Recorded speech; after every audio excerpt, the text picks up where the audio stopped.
Sasabi kong achievement ko for this time, yung MRB projects namin. So, it started 2008 and I was then QS pa lang.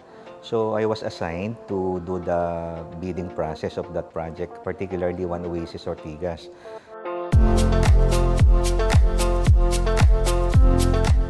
20 is the years po na yung years of service here in PhilInvest, then to SharePro.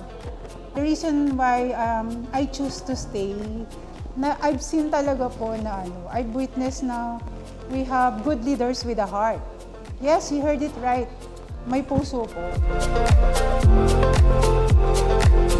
Accomplishment for me is kami yung nag-handle nung MRB project. So, for now kasi parang nationwide na siya. Demonstrate po sila ng integrity and also yung dedication po nila sa work.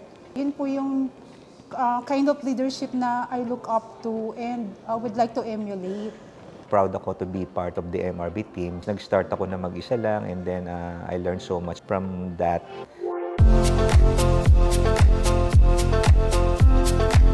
Inisip po nila yung yung kapakanan. So masasabi ko po na may siya, may malasakit sa employees like us. I think I'm one of the very fortunate and I thank God na may isa pong katulad ng PhilInvest na mapagmahal po sa mga employees nila.